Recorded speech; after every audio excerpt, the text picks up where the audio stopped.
आइए बाबू, सबसे पहले क्या लिखेंगे सर? कॉमर्स। इतना दिन से सब बोल रहा है कॉमर्स लेंगे कॉमर्स लेंगे, पहले देख ले कॉमर्स क्या। हम बोले सर सिंपल लिखिए, एकदम छोटा सा। तो बिल्कुल बाबू छोटा सा ही लिखिए।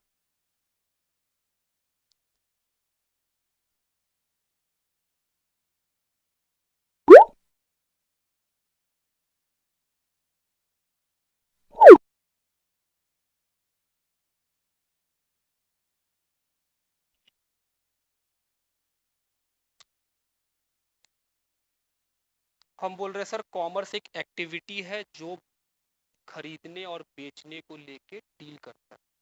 मतलब सर बिजनेस है। हम बोले हाँ, जो आप बिजनेस करते हैं वो कॉमर्स है। इसीलिए नाम भी रखा गया ई कॉमर्स। जो आप इंटरनेट पे बिजनेस कर रहे होते हैं, खरीदते हैं, या कंपनी अमेजोन आपको बेचती है, तो वो क्या बोलती है? ई कॉमर्स कर रहे हैं। मतलब वो बोल रही है कि इंटरनेट पे बिजनेस चल रहा है। दूसरा बात, दूसरा बात, हम बोले बाबू जिस चीज को पढ़ रहे हैं उसके बारे में भी पढ़ ले। हम बोले सर क्या? हम लोग क्या पढ़ रहे हैं? हम बोले सर अकाउंट। सर अकाउंट क्या है? आओ समझे, अकाउंट क्या है? अकाउंट्स का मतलब क्या? हम बोले सर अकाउंट्स का मतलब होता है ट्रांजैक्शंस को रिकॉर्ड कर। तो एक नया शब्द आप सुने कि सर ट्रांजैक्शन क्या होता है। हम बोल रहे बाबू सिंपल लैंग्वेज में बोले कि ट्रांजैक्शन क्या होता है, तो हम बोलेंगे सर कोई भी एक्टिविटी जिसमें मनी इन्वॉल्व है वो है ट्रांजैक्शन। कोई भी एक्टिविटी, अगर किसी एक्टिविटी में पैसा का इन्वॉल्वमेंट है तो वो इसका नाम क्या रख दिया गया है? ट्रांजैक्शन। तो हम बोल रहे हैं सर उस एक्टिविटी को रिकॉर्ड करने को बोलते हैं अकाउंट। जैसे होता है ना, जैसे दुकान जाते हैं, आप देखिए दुकान जाते हैं और जाके मान लीजिए हम उधार में सामान खरीदते हैं।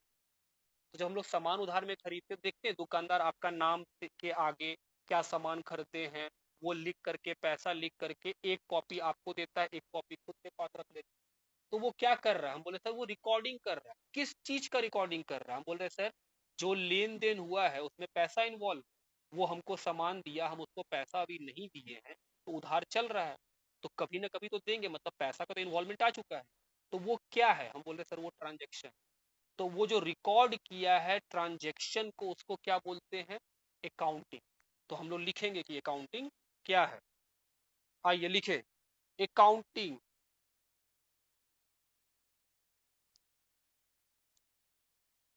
Is the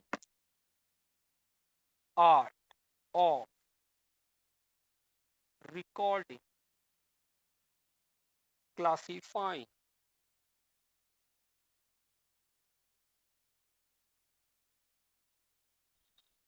and summarizing।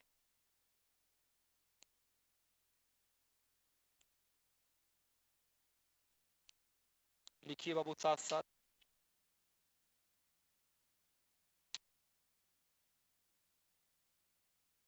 Accounting is the art of recording, classifying, and summarizing in a significant manner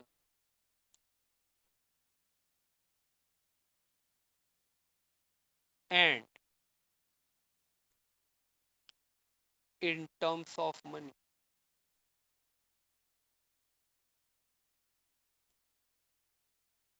transactions, and events,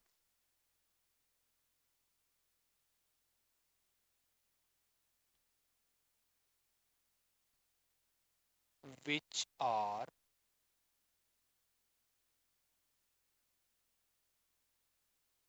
in part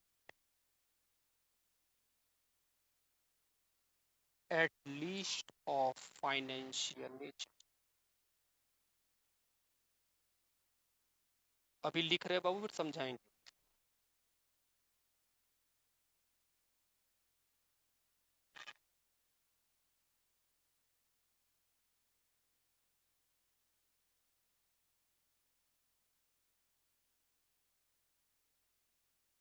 आइए। सर बहुत बड़ा लिखे। हम बोले हाँ बाबू समझाएंगे।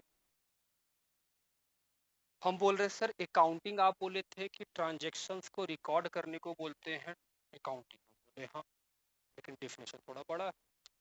हम बोल रहे हैं sir accounting is an art, art का मतलब क्या, हम बोले sir technique.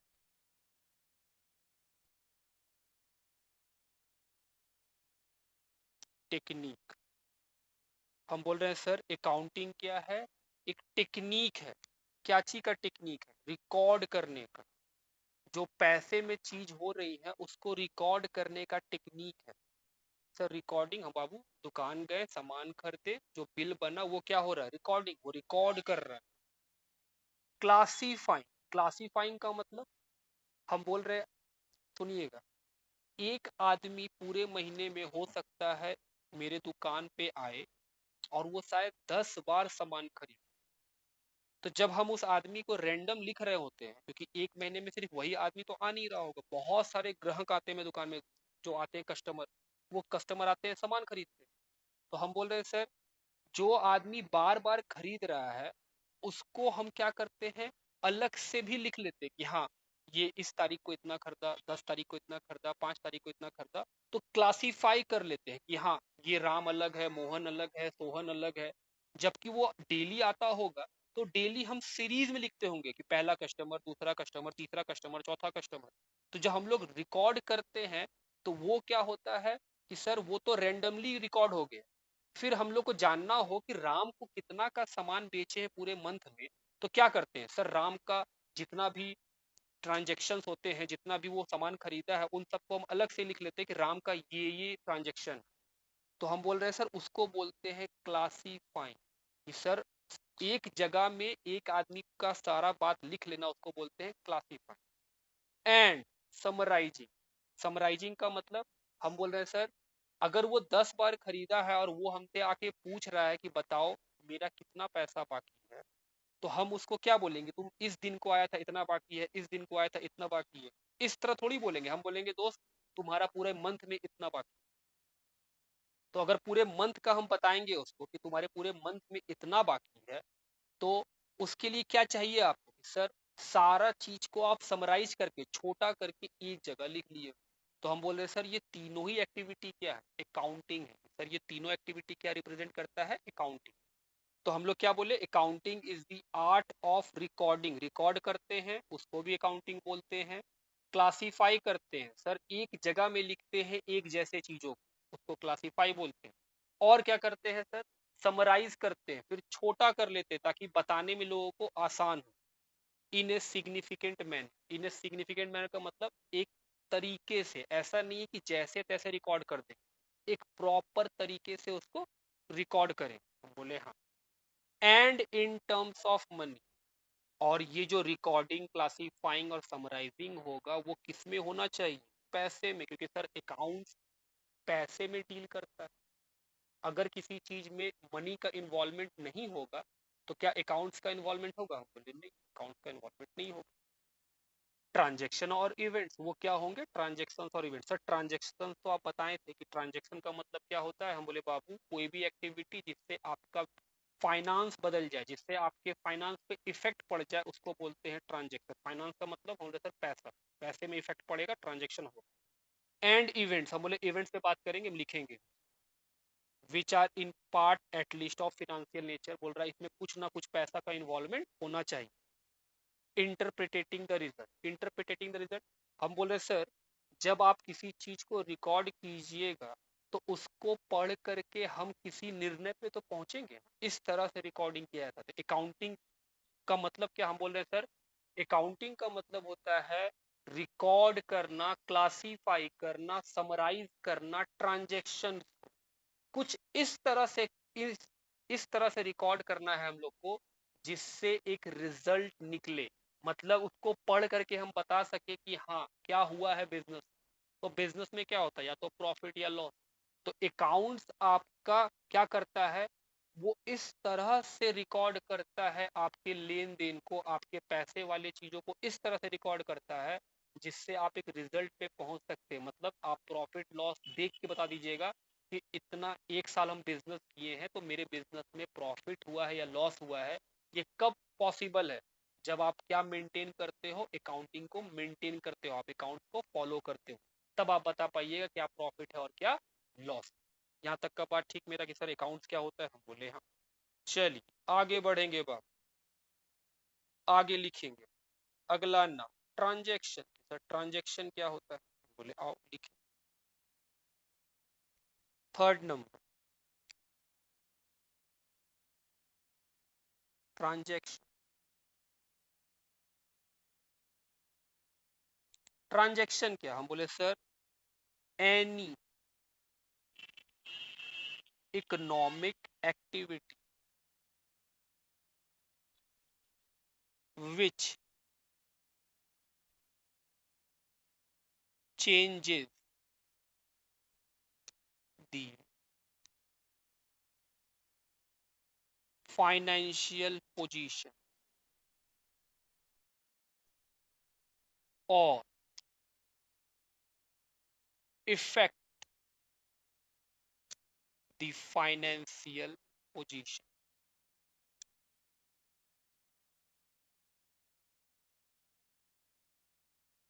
of an entity। entity का मतलब business is transaction। example purchase and sale। सुनिए ट्रांजैक्शन क्या? हम बोल रहे हैं सर कोई भी इकोनॉमिक एक्टिविटी, मतलब ऐसा एक्टिविटी जिसमें क्या इन्वॉल्व हो? पैसा इन्वॉल्व। कोई सोशल एक्टिविटी नहीं। बोल रहे sir any economic activity which changes the financial position. बोल रहा है ऐसा कोई भी काम जिससे आपका पैसा बदल जाएगा, जिससे आपके पैसे में चेंजेस आ जाएंगे, उसको क्या बोला जाता है? ट्रांजैक्शन। जैसे समझिएगा, मेरा दुकान है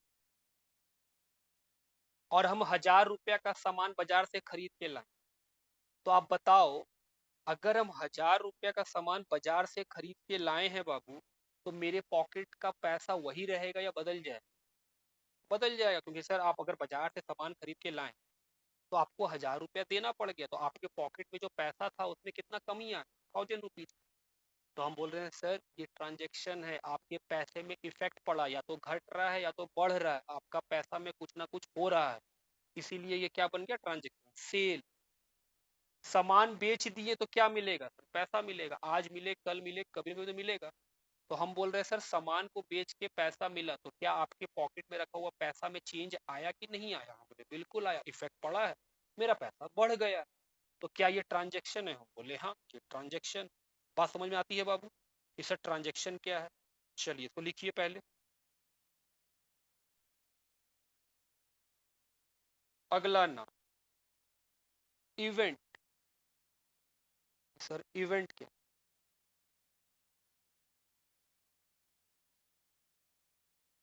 चलिए इवेंट के बारे में समझ। हम बोल रहे हैं सर इवेंट का मतलब, इवेंट मीन कंसीक्वेंस। कंसीक्वेंस का मतलब रिजल्ट बाबू, हर चीज का एक परिणाम होता है ऑफ ट्रांजेक्शन।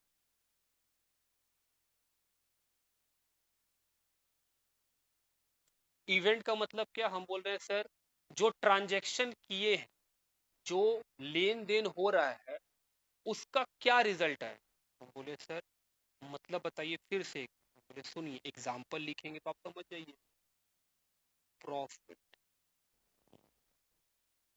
और लॉस।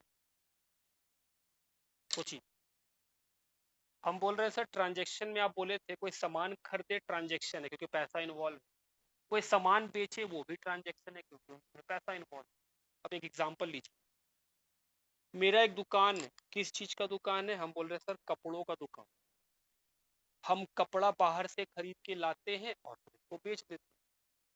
तो कपड़ा हम खरीद के लाए, परचेज किए 1000 रुपीज का, क्या ये ट्रांजेक्शन है? जी सर। आपके पैसे में चेंजेस आ जाएगा? बिल्कुल।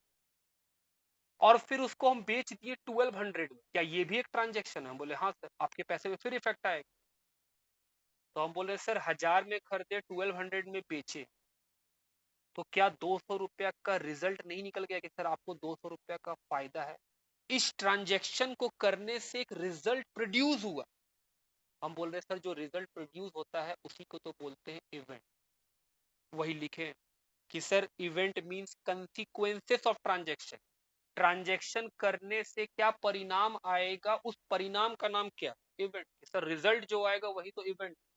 तो हम बोले इवेंट क्या, event mean consequences of transaction, कि ट्रांजेक्शन करने से जो उसका कंसिक्वेंस हो। जैसे एग्जांपल क्या लिए कि सर 1000 रुपीज का कपड़ा आप खरीद के लाए, 1200 में बेचे, तो जो परचेज किए हैं वो क्या है, हम बोल रहे बाबू वो भी आपका ट्रांजेक्शन, जो बेचे वो भी ट्रांजेक्शन। तो सर ट्रांजेक्शन क्यों करेंगे, हम बोले बाबू प्रॉफिट कमाने के लिए। तो जो प्रॉफिट आया वो रिजल्ट है आपका, कि हाँ सर किसी काम को करते हैं तो अल्टीमेटली उसका कुछ रिजल्ट तो होगा। तो हम बोल रहे हैं जो रिजल्ट है उसका नाम क्या है, इवेंट। अब बात मेरा क्लियर है कि सर क्या होता है, अकाउंटिंग क्या है, कॉमर्स क्या है, ट्रांजेक्शन क्या है और इवेंट क्या है।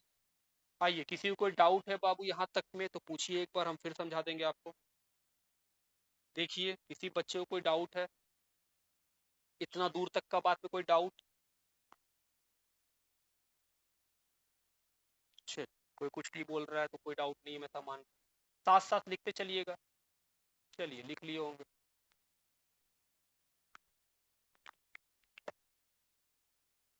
अब क्या पढ़े, objective of accounting.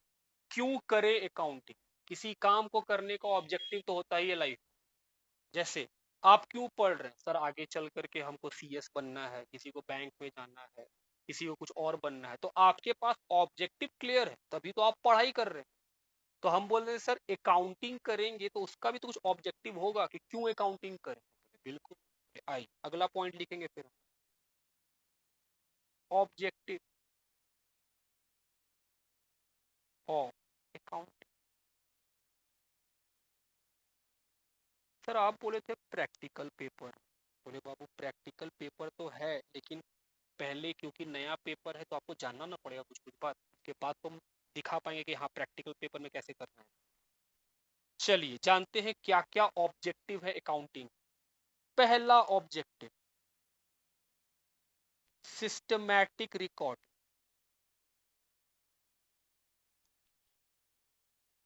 Of transaction. ये ट्रांजेक्शन्स को सिस्टमैटिक वे में, मतलब सर ये चीजों को तरीके से रिकॉर्ड करता है। ट्रांजैक्शन जो भी होंगे, जो भी पैसे की बातें चल रही हैं, जैसे खरीद रहे हैं बेच रहे हैं, तो सर उसको वो बहुत ही अच्छे तरीके से रिकॉर्ड करके रखता है अकाउंटिंग, ताकि देखने वाले को पता चले कि क्या रिकॉर्ड हो रहा है, बिजनेस में क्या क्या चल रहा है। तो अकाउंट क्या करता है, ट्रांजैक्शंस को बहुत ही सिस्टमैटिक वे में रिकॉर्ड। अच्छा, नंबर टू, दूसरा इसका क्या ऑब्जेक्टिव है बनाने का, अकाउंटिंग क्यों करे, हम बोल रहे हैं sir to calculate profit loss. हम बिजनेस कर ही क्यों रहे, प्रॉफिट लॉस जानने के लिए। तो अकाउंट्स बनाने से आपका प्रॉफिट लॉस इजीली मिल जाता है, to calculate the profit loss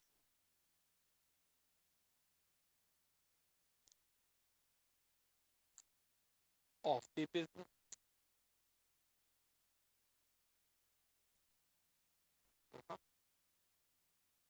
और बताइए सर और क्या ऑब्जेक्टिव है इसको बनाने। हम बोल रहे हैं to ascertain the financial position, आपको पता चलेगा कि बिजनेस का फाइनेंशियल पोजीशन कैसा है, to ascertain the financial position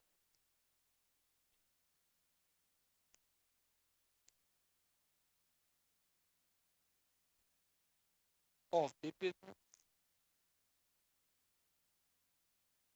sir financial position, हम बोल रहे बाबू बिजनेस करेंगे तो पता होना चाहिए ना कि बिजनेस में कितना मेरे पास पैसा है और कितना हमको लोगों को देना है जो उधार चल रहे हैं। अकाउंटिंग करने से वो पोजीशन पता रहता है हमेशा कि मेरे पास रखा हुआ पॉकेट में कितना पैसा है और कितने सारे लोग हैं जिनका अभी कर्जा देना बाकी। तो हम बोल रहे हैं अकाउंटिंग करने से इस चीज को मालूम करना बड़ा इजी हो जाता है। कोई भी आदमी देख के बता देगा कि इस बिजनेस का खुद के पास कितना सारा संपत्ति है और कितना सारा है जो उधारी चल रहा है। और क्या ऑब्जेक्टिव हो सकता है सर बनाने का, टू प्रिवेंट एंड डिटेक्ट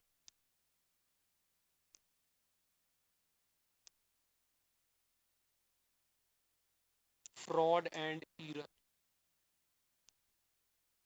अगर आप अकाउंटिंग करते हैं तो आप रोक सकते हैं, और अगर कुछ गलती हो गया है बिजनेस में तो आप उसको डिटेक्ट भी कर सकते हैं, आप पकड़ सकते हैं कि बिजनेस में कोई चोरी तो नहीं कर रहा। सर कैसे मालूम चलेगा, समझिए। हम बोल रहे हैं सर, अगर आप अकाउंटिंग मेंटेन करते हैं तो आपके गोडाउन में सामान आता है, ट्रक का ट्रक। तो जब ट्रक में सामान आएगा तो वो आपको बिल देता है, वो बिल आपका अकाउंटेंट अपने अकाउंट में रिकॉर्ड कर लेता है। तो उससे होता क्या है कि मान लीजिए एक ट्रक में 100 कार्टून आपका सामान आए, तो आपका अकाउंटेंट 100 कार्टून रिकॉर्ड कर दिया। अब आपके यहाँ चोरी, कोई स्टाफ है जो चोरी कर रहा है, तो हम बोल रहे हैं सर बिल में अगर 100 है तो गोदाउन में भी 100 होना चाहिए। तो जब आप काउंट करने जाइएगा तो 100 अगर नहीं निकला तो आप पकड़ लीजिएगा कि कुछ तो गड़बड़ चल रहा है, कोई तो है जो आपके गोडाउन से आपका सामान हटा रहा है बिना आपको बताए। तो अकाउंटिंग का एक बेनिफिट है कि सर वो फ्रॉड और एरर को होने से रोक भी सकता है, और अगर हो गया है तो वो उसके बारे में बता भी सकता है। इसीलिए तो लोग अकाउंटिंग मेंटेन करते हैं। हाँ, ये तो बढ़िया है उसका ऑब्जेक्टिव बनाने का। Number 5, to provide information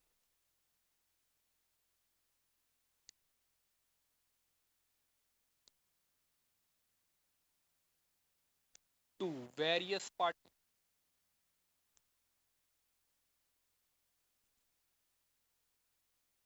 accounts का सबसे अच्छा बात क्या है कि सर वो बहुत सारे लोगों को इंफॉर्मेशन प्रोवाइड करता है जिसको उसका जरूरत है। जैसे सर बिजनेस करते हैं तो बिजनेस करके हम क्या कमाना चाहते हैं, प्रॉफिट। तो सर मेरे प्रॉफिट में दूसरों को क्यों इंटरेस्ट, हमने सुनिए सबसे ज्यादा इंटरेस्ट तो गवर्नमेंट को है आपके प्रॉफिट। क्योंकि अगर आप प्रॉफिट कमाइएगा तो गवर्नमेंट उस पर क्या मांग लेती है, टैक्स, कि भैया टैक्स दे दो मेरे।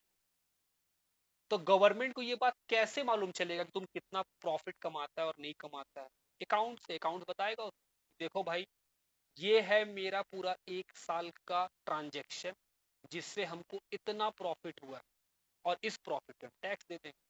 बात समझ रहे हैं मेरा। सर और किसको जरूरत है मेरे बारे में जानने का, हम बोल रहे हैं बाबू तुम्हारे उधार, जो तुम जिससे तुम उधार खरीदते हो, जिसको हम लोग बोलते हैं कि सर जिससे आप उधार में माल ले रहे हैं, उसको भी आपके फाइनेंस के बारे में जानना कि भाई जिसको उधार दे रहे हैं उसके पास प्रॉफिट प्रॉफिट होता भी है कि नहीं। वो ऐसा क्यों जानना चाहते हैं, क्योंकि भाई जब वो पैसा ही नहीं कमाएगा तो मेरा कर्ज कैसे चुकाएगा, इसलिए वो भी जानना चाहता है। तो वो भी कहाँ से ये बात जान लेता है, आपके अकाउंटिंग से, कि हाँ इसको आगे उधार देना है कि कम देना है या देना बंद ही कर देना। हम बोले सर और किसी को, हम बोले शेयर होल्डर्स। आप देखते हैं बाजार में कभी कभी आप न्यूज सुनते हो कि सर शेयर का दाम बहुत तेजी से बढ़ गया है, शेयर का दाम बहुत तेजी से घट गया, शेयर मार्केट बहुत फ्लैक्चुएट कर रहा है।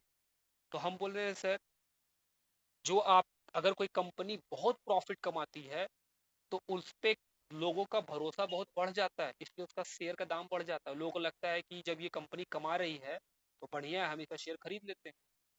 तो हम बोल रहे हैं कि पब्लिक को भी इंटरेस्ट है कि भाई कोई कंपनी क्या कमा रही है जिसका हम शेयर खरीदना चाहते हैं, उसके बारे में जानना चाहेंगे ना, कि हाँ वो कंपनी में कितना प्रॉफिट है या क्या लॉस होता है, उसके पास कितने सारे एसेट्स है, मतलब संपत्ति है उसके पास, या उनका कितना बकायेदार है। तो हम बोल रहे हैं बाबू ये सारा बात कौन बताता है, अकाउंटिंग। तो हम बोल रहे हैं सर अकाउंटिंग का एक ऑब्जेक्टिव तो ये भी होता है कि वो इंफॉर्मेशन प्रोवाइड करेगा वेरियस पार्टीज को। बात ठीक है, यहाँ तक समझ में आती है। और बताइए sir, to know the solvency position. Sir ये बताएगा,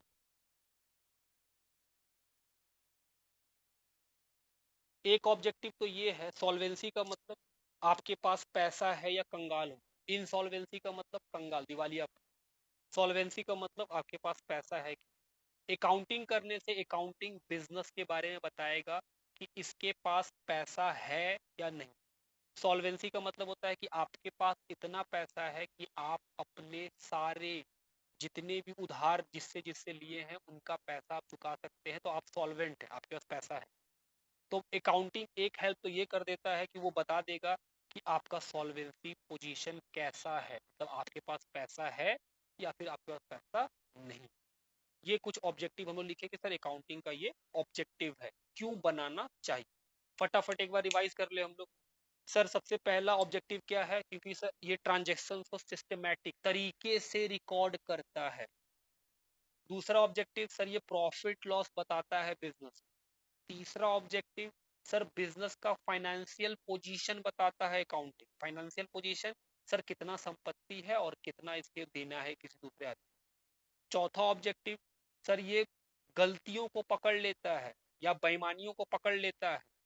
पांचवा ऑब्जेक्टिव सर ये बहुत तरह का इंफॉर्मेशन बहुत सारे लोगों को पहुंचा सकता है जिससे लोग फैसला ले सके।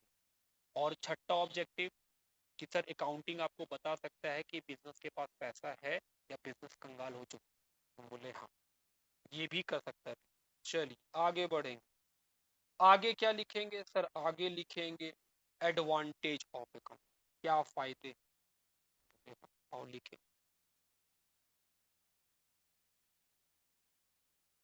Advantages of account.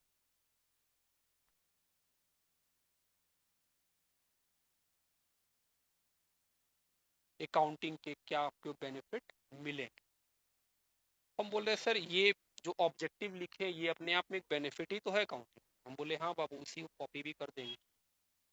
सबसे पहला,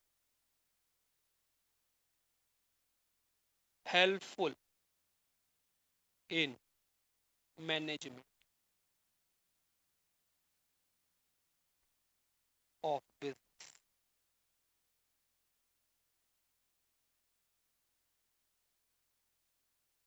सर मतलब बाबू बिजनेस को चलाना पड़ेगा, तो बिजनेस को चलाने के लिए इंफॉर्मेशन चाहिए ना कि हाँ भाई बिजनेस में कैसे क्या होगा। तो हम बोले सर अकाउंटिंग हेल्प करता है प्लानिंग कर। प्लानिंग करने में कैसे हेल्प करेगा अकाउंट। हम बोल रहे हैं बाबू बिजनेस में लॉस हो रहा है तो अकाउंट्स बताएगा ना भाई किस कारण से लॉस हुआ इस साल। तो हम उस चीज को देख करके प्लानिंग करेंगे ना कि हाँ अगले बार से ये काम नहीं करेंगे, इस कारण से लॉस हो रहा। तो आपको अकाउंटिंग हेल्प करता है किस चीज में, प्लानिंग करने में। मैनेजमेंट का हेल्प करता है, जो मैनेजर्स होते हैं जो डिसीजन लेंगे उनके बाद उनको हेल्प करता है प्लान बनाने में कि हाँ भाई प्लानिंग कैसा हो। और किस तरह का हेल्प, हम बोले बाबू डिसीजन मेकिंग, डिसीजन लेने में हेल्प करे। Controlling, controlling. तो हम बोले सर अकाउंटिंग का तो एक एडवांटेज हो गया कि वो मैनेजमेंट का हेल्प करता है प्लानिंग में, डिसीजन मेकिंग में और कंट्रोलिंग। क्या बनाना है, नहीं बनाना है, कितना बनाना है, किसको रखना है, किसको निकालना है, वो बात हम लोग इससे फाइंड आउट कर सकते हैं। अकाउंटिंग का पहला एडवांटेज। अच्छा, ये तो पहला एडवांटेज। दूसरा advantage, provide complete record. Provide complete and systematic record. Accounting का दूसरा एडवांटेज क्या है कि सर ये कंप्लीट इंफॉर्मेशन देता है और सिस्टमैटिक वे में एकदम देता है। आधा अधूरा काम अकाउंट नहीं करेगा आपके। तो वो किसी बात को में जो इंफॉर्मेशन देगा तो वो पूरा देगा कि हाँ कैसे बिजनेस में पैसा आ रहा है, कहाँ कहाँ पैसा जा रहा है, किस किस तारीख में पैसा लिया गया है, किस किस तारीख में पैसा बैंक में जमा किया गया है। ये कंप्लीट इंफॉर्मेशन अकाउंट आपको देता है। तीसरा, सर फिर वही लिख दीजिएगा आप। हम बोले हाँ बाबू वही लिख देंगे। ये आपको इंफॉर्मेशन देता है profit loss, information regarding profit and loss. तो ये आपको इंफॉर्मेशन देगा प्रॉफिट लॉस के रिगार्डिंग कि क्या प्रॉफिट है क्या लॉस है। उसके बाद और क्या example, enable comparative study. Comparative study,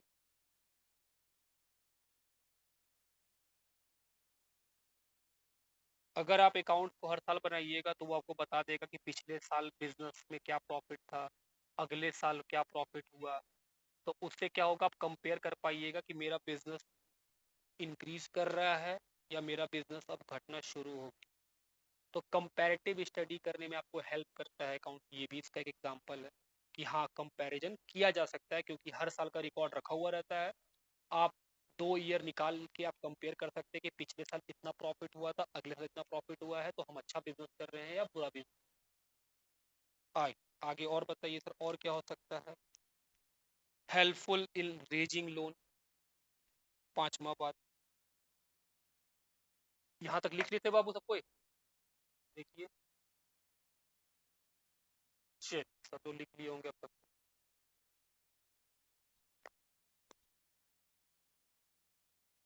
helpful किस चीज में हेल्पफुल, इन राइजिंग लोन, कि सर आप लोन ले सकते हैं। जब आप बैंक जाइएगा ना बाबू कभी लोन लेने, अगर मान लीजिए आपको अपने बिजनेस के लिए लोन लेना है, तो बैंक वाले जानते हैं क्या बोलता है, वो बोलता है अपना फाइनेंशियल स्टेटमेंट लेके, मतलब जो तुम साल भर में प्रॉफिट लॉस कमाया है उसका खाता लेके आओ, उसका अकाउंट लेके आओ। वो देख के वो डिसाइड करता है लोन देना है तो कितना देना या फिर देना ही नहीं। तो जब भी आप किसी बैंक से लोन लेने जाइएगा अपने बिजनेस के लिए, तो वो बिजनेस का क्या मांगेगा, अकाउंट मांगेगा। वो बोलेगा बिजनेस का अकाउंट लेके आइए, फिर मैनेजर देखता है और तभी वो सैंक्शन करता है लोन देना है कि नहीं। वो ऐसा क्यों करता है सर, क्योंकि बाबू वो देखना चाहता है कि आपके बिजनेस में प्रॉफिट होता भी है या बस झूठ मूठ का बिजनेस करते हैं। क्योंकि अगर बिजनेस प्रॉफिट नहीं कमाएगा तो फिर बैंक का रिटर्न कहाँ से आएगा, क्योंकि आप कमाइएगा तभी तो दीजिएगा। तो वो लोन का अमाउंट डिसाइड करता है लोन देना है कि नहीं देना है, क्या देख करके, अकाउंट देख कर। बिना अकाउंट दिखाए बिजनेस के लिए लोन वो नहीं दे। और सर हेल्पफुल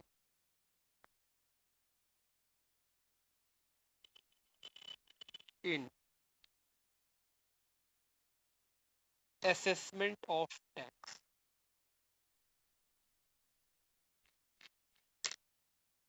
अभी हम लोग बात किए थे कि सर अकाउंट्स आपको प्रॉफिट बताता है, फिर प्रॉफिट से क्या बता देता है, इस साल का टैक्स कितना।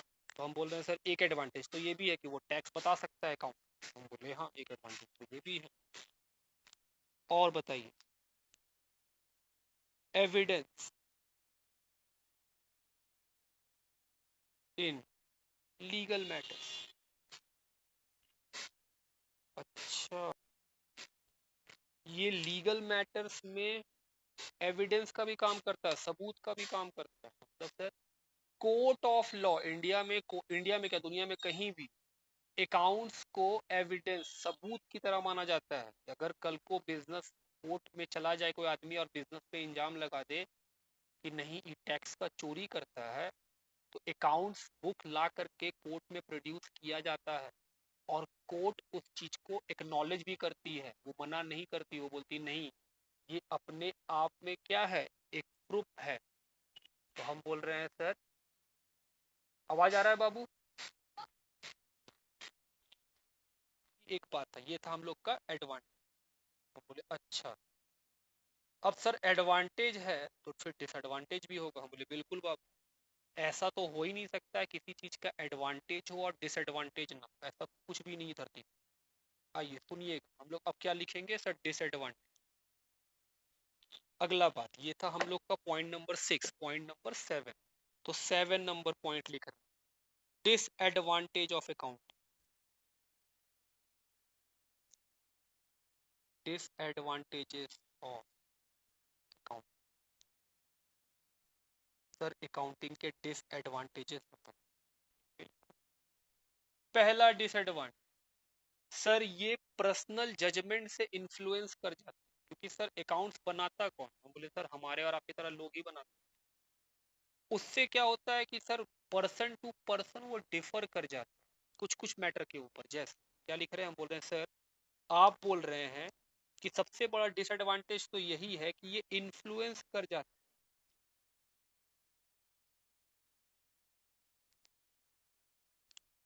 बाय पर्सनल जज।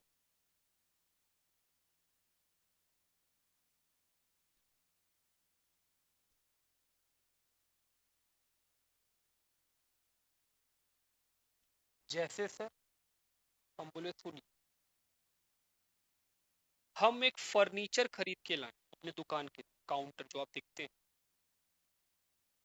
और तुम भी एक फर्नीचर खरीद के लाए हो, सेम चीज, सेम दाम, सेम क्वालिटी, सेम सब कुछ, लेकिन हम क्या मानते हैं कि इसका लाइफ है 5 साल, और खरीदे कितना में है, 10,000 रुपये। तो हम बोल रहे हैं सर, हम क्या मान रहे हैं, 5 साल, तो मेरे लिए तो हर साल 2,000, 2,000, 2,000, 2,000, और 5 साल में खत्म। तुम मान रहे हो 10 साल, तो 10,000 का चीज 10 साल चलेगा, तो हर साल उस पर कितना खर्च हो रहा है, 1,000 रुपये। तो हम बोल रहे हैं सर, ये कौन तय करेगा, हम बोले ये तो हम तय करेंगे बाबू। हमको लगा कि 5 साल, मेरे बिजनेस में ज्यादा कस्टमर आते हैं, तो हमको लगता है मेरे यहाँ 5 साल में खराब हो जाए। तुमको लगता है नहीं बहुत मजबूत है, 10 साल तो कम से कम चले। तो क्या एक ही चीज एक ही दाम का दो अलग अलग लोग अलग अलग ढंग से रिकॉर्ड किए होंगे, हम बोले हाँ सर।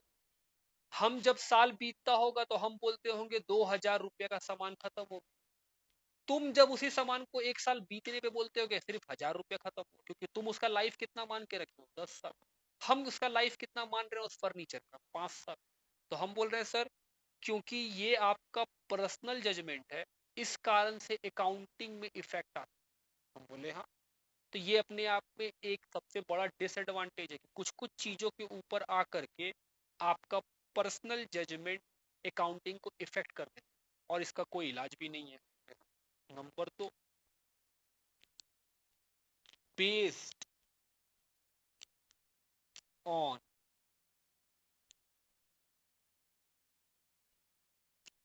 Accounting concept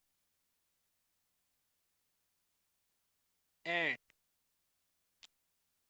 convention.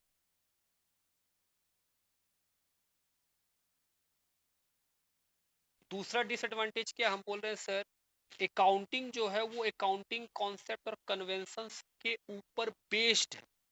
जैसे सर हम बोल रहे हैं सर, हम एक जमीन खरीद, तो सुनिएगा ध्यान से कि सर कॉन्सेप्ट क्या है। अकाउंटिंग कॉन्सेप्ट बोलता है कि जिस चीज को जितना में खरीदेंगे उसको उतना में ही रिकॉर्ड करके रख ले। हम बोले सर यही तो होना भी चाहिए।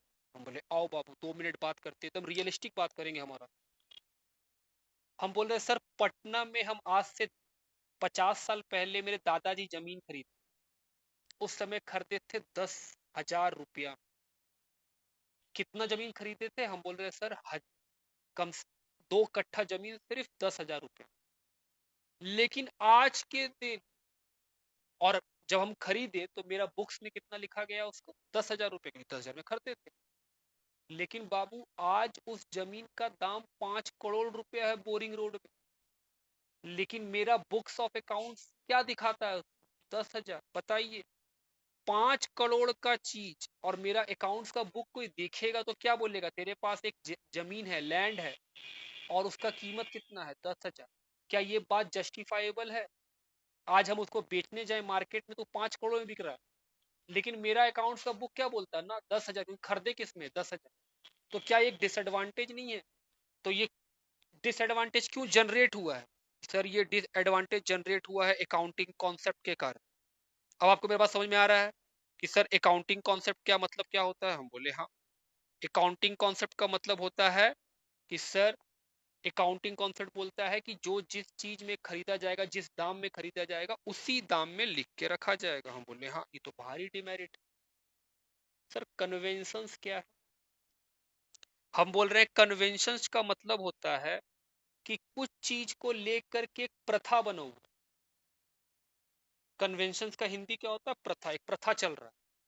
जैसे सुनिएगा, अकाउंट्स का एक रूल बना के रखा गया कि फ्यूचर का लॉस जो भविष्य में होगा, आज नहीं होगा, लेकिन आपको सर्टेनिटी है, आपको पक्का पता है कि इस महीना में या इस साल में आकर के वो लॉस इनकर कर जाए, ये लॉस होगा ही हो, जिसको आप रोक नहीं सकते। अकाउंट जानते हैं क्या बोलता है? वो बोलता है कि अगर आपको इतना पता है कि वो उस समय हो जाएगा और पक्का होगा, उससे बचा नहीं जा सकता है, तो उस लॉस को इंतजार मत कीजिए कि तब होगा, उस लॉस को आज रिकॉर्ड कर दीजिए कि आज का लॉस। तो हम बोले सर ये क्या बेवकूफी है, जब होगा तब करेंगे, अभी क्यों करके बताने लगे दुनिया को। अकाउंट्स बोलता है नहीं, भविष्य में होने वाला लॉस अभी रिकॉर्ड हो। फिर आगे लिखा, भविष्य में कौन सा लोग जो सर्टन हो, जो आपको पता हो कि हाँ सर ये होगा, उस लॉस को अभी रिकॉर्ड करना पड़ेगा। लेकिन भविष्य में होने वाला फायदा जो आपको सर्टन पता है कि हाँ वो कॉन्ट्रैक्ट हमको मिलेगा, हम उससे बिल्डिंग बनाएंगे, हमको प्रॉफिट होगा, अकाउंट्स बोलता है भविष्य का फायदा रिकॉर्ड नहीं कर सकते। Future loss which are certain to be recorded today, हम बोल रहे हैं सर फ्यूचर में जो लॉस सर्टन है, जो होगा हमको पता है, उसका रिकॉर्डिंग आज कीजिए। लेकिन फ्यूचर में होने वाला प्रॉफिट जो आपको पता है होगा, उसका रिकॉर्डिंग अभी मत कीजिए, जब होगा तब कीजिए। आप समझ रहे हैं मेरा बात? तो हम बोल रहे हैं सर ये तो गजब का बात। आप बोलते हैं लॉस करो लेकिन फायदा मत करो। हम बोले हाँ बाबू क्या करोगे, ये एक प्रथा बना के रखा गया अकाउंट्स के अंदर, इसको कोई नहीं चेंज किया आज तक। सब बोला कि हाँ ठीक। बात समझ में आ रहा है कि हाँ सर दो डिसएडवांटेज पढ़ लिए हम लोग। एक डिसएडवांटेज कि सर पर्सनल जजमेंट से इन्फ्लुएंस कर जाता है अकाउंट, हम बोले हाँ। दूसरा, सर अकाउंटिंग कॉन्सेप्ट और अकाउंटिंग कन्वेंशंस के कारण अकाउंट्स में कुछ दिक्कतें आती हैं। कॉन्सेप्ट में क्या बोले सर, आप बोले थे जिस चीज को खरीदते हैं उसको उसी दाम में रिकॉर्ड करते हैं, जबकि कन्वेंशन बोलता है कि कुछ रूल्स हैं जो समय से चलती आ रही, वो आज भी चल रही, कि लॉस को तो आप बुक कर सकते हैं, प्रॉफिट को बुक नहीं कर सकते। बोले हाँ ये भी एक रूल है। आगे बढ़िए सर, तीसरा डिसएडवांटेज बताइए। आइए देखें, affected by window dressing. Window dressing ये क्या? आइए समझे बाबू, विंडो ड्रेसिंग हम लोग जानते हैं बाबू, ये क्या होता है? हम बोले बाबू, आप कभी किसी कपड़े दुकान के बगल से गुजरिए, आपको दिखाई पड़ेगा सर एक पुतला है, एक स्टैचू रहता है जिसके ऊपर कपड़ा बड़ा जचता है, लाइटिंग वाइटिंग लगा के वो रखा होता है एकदम, और वो कपड़ा आपको देख के लगता है कितना अच्छा लग रहा है, तो आप चले जाते हैं दुकान के अंदर। फिर वही कपड़ा आप खरीदते हैं तो आपको उस तरह का फिटिंग नहीं होता है। हम बोले हाँ, उस तरह का फिटिंग तो नहीं होता है। अब ये गलत है। अफेक्टेड बाय विंडो ड्रेसिंग, इसका हम लोग बात कर रहे थे कि सर अकाउंट्स में विंडो ड्रेसिंग कैसे कर सकते हैं। आप सुनिए मेरी बात, हम बोल रहे हैं सर अकाउंट्स में विंडो ड्रेसिंग हो सकता है कैसे। हम बोल रहे हैं सर आज साल बीतने वाला है और आज आखिरी दिन। हम बोले अच्छा आज आखिरी दिन है, साल बीतने वाला है, आखिरी दिन है, और मेरा बुक्स में दिख रहा है कि 10 लाख का प्रॉफिट है, और हम चाहते हैं कि आज के दिन कुछ ना हो, कोई खर्चा ना हो, तो मेरा बुक्स कितना दिखाएगा, 10 लाख। तो 10 लाख का प्रॉफिट दिखा करके हम बैंक से अच्छा लोन ले लेंगे। शाम होते होते एक ट्रक सामान आ गया, और उस ट्रक में जो सामान है उसके लिए हमको 5 लाख का पेमेंट करना पड़ेगा। तो अकाउंटेंट क्या करता है, वो उस सामान को आज नहीं रिकॉर्ड कर करके अगले दिन नेक्स्ट डे रिकॉर्ड करता है, क्योंकि जैसे वो आज का दिन बिता देगा तो आज खत्म होते ही उसका 1 साल पूरा हो जाएगा, और उस 1 साल में बिजनेस का प्रॉफिट कितना दिखा देगा, 10 लाख। और जो सामान आज आया है उसको आज ना रिकॉर्ड करके वो क्या करेगा, कल रिकॉर्ड कर देगा, क्योंकि कल तो फिर नया साल स्टार्ट हो जाएगा अकाउंट बुक्स बिजनेस का। तो हम बोल रहे हैं क्या ऐसा करना संभव है? हम बोले बाबू ऐसा रियल लाइफ में बहुत बार होता है। हमको जब जब मौका मिलता है प्रॉफिट को बढ़ा चढ़ा के दिखाने का, तब तब लोग ऐसा करते हैं। तो हम बोल रहे हैं सर विंडो ड्रेसिंग का मतलब ही होता है कि जो चीज जैसा दिख रहा है एक्चुअल में वो वैसा है ही नहीं, उसको बोलते हैं विंडो ड्रेसिंग। बात ठीक। उसके बाद सर और क्या डिसएडवांटेज है? हम बोले हैं सर इसका एक एडवांटेज है कि ये इग्नोर करता है, इट इग्नोर। सर क्या इग्नोर करता है? इन्फ्लेशन। इन्फ्लेशन, वो इन्फ्लेशन को इग्नोर करता है बाबू, सुनिएगा। इन्फ्लेशन का मतलब क्या? हम बोल रहे हैं सर इन्फ्लेशन का मतलब होता है महंगाई। जैसे जैसे समय बीतता है चीजें महंगी हो जाती है। अकाउंट इस बात को तो इग्नोर कर देता है, वो बोलता है कि महंगा सस्ता कुछ नहीं होता है, जो जितने में खरीदा है वो हमेशा उतना ही रहता है। हम बोले सर ये तो सबसे बड़ा डिसएडवांटेज है, क्योंकि जो 100 रुपया आज है, उस 100 रुपया में जो हम आज खरीद सकते हैं, अगले साल उसी 100 रुपया में उसी चीज को नहीं खरीद पाएंगे। क्यों? क्योंकि सर चीजों का दाम बढ़ जाएगा, महंगाई आ जाएगी एक साल बीतने। अकाउंट्स इस बात को नहीं मानता, उसका कहना है कि पिछले साल का 1 लाख का प्रॉफिट और इस साल का 1 लाख का प्रॉफिट दोनों सेम है। हम बोले सर सेम कैसे? पिछले साल जो 1 लाख में खरीद सकते थे, इस साल उस 1 लाख में वो चीज नहीं खरीद पाएंगे, क्योंकि वो चीज का दाम बढ़ चुका है। अकाउंट्स उसको इग्नोर कर देता है, इस बात को वो मानता ही नहीं है कि सर इन्फ्लेशन नाम का भी कोई चीज होता है। बात ठीक, ये भी एक डिसएडवांटेज है जो प्रॉपरली, हाँ सर ये सही है, ये तो है ही है। उसके बाद ओमिशन ऑफ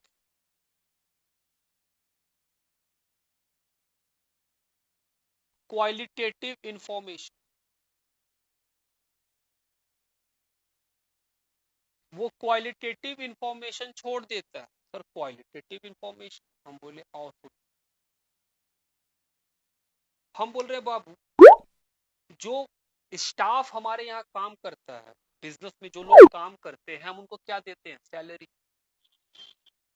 तो हम बोल रहे हैं सर सैलरी दे करके तो ठीक है, आप स्टाफ को सैलरी देते हैं, वो काम करता है, लेकिन सिर्फ उसको सैलरी दे के आप काम कराते हैं, उससे बिजनेस नहीं चलता है। बिजनेस चलाने के लिए उस स्टाफ का ईमानदारी बहुत जरूरी है, उसका ऑनेस्टी, उसका लॉयल्टी आपके बिजनेस के प्रति, उसका डेडिकेशन आपके बिजनेस के लिए काम करने के लिए, ये सब भी तो जरूरी है। लेकिन क्या अकाउंट इन सब बातों को दिखाता है कि हाँ भाई उसका ऑनेस्टी है, उसका लॉयल्टी है, उसका डेडिकेशन है बिजनेस के लिए? हम बोले नहीं, अकाउंट्स ये सब बात नहीं दिखाता है। क्यों? क्योंकि अकाउंट्स बोलता है भाई ईमानदारी का, उसका डेडिकेशन का, उसका लॉयल्टी का, कि मेरे प्रति वफादार है, इन सब का वैल्यू मनी में लगाया नहीं जा सकता। और अगर मनी में आप मेजर नहीं कर पाइएगा तो अकाउंट्स क्या बोलेगा? भैया ये मेरे काम का बात थोड़ी। तो अकाउंट्स इन सब बातों को इग्नोर करता है। इसलिए हम बोले sir omission of qualitative information, वो कुछ इंफॉर्मेशन ऐसे हैं जो पैसे में तो नहीं है, लेकिन सर उसका होना बहुत जरूरी है। कि कोई स्टाफ अगर मेरे यहाँ काम करता है तो ये मेरे लिए बहुत जरूरी है कि वो मेरे लिए बहुत ईमानदारी से काम करे, वो मेरे लिए बहुत डेडिकेशन से काम करे, वो मेरे लिए बड़ा वफादार रहे, बिजनेस में डेडिकेट होकर काम करे। लेकिन इन सब बातों को आप अकाउंट्स में पढ़ के नहीं बता पाइएगा। आप कैसे बताइएगा राम मोहन सोहन में कौन ईमानदार है कौन चोर है? अकाउंट्स ये बात बताएगा ही नहीं। वो बोलेगा बस राम मोहन सोहन स्टाफ है, सैलरी देते हैं, बात खत्म, काम करता हो मेरी। तो हम बोल रहे हैं सर ये भी एक डिसएडवांटेज है। तो आज हम लोग कितना बात लिखे बाबू? 7। सुनिएगा, और हम लोग कितना क्लास लगेगा थ्योरी पे? एक और क्लास हम लोग देंगे थ्योरी पे डेडिकेटेड होकर के। थर्ड क्लास में जब हम लोग मिलेंगे तो हम आपको प्रैक्टिकल में ले जाएंगे। थैंक यू एवरीवन, मिलेंगे आपको नेक्स्ट क्लास में। तब तक घर में रहिए और सेफ रहिए। Thank you.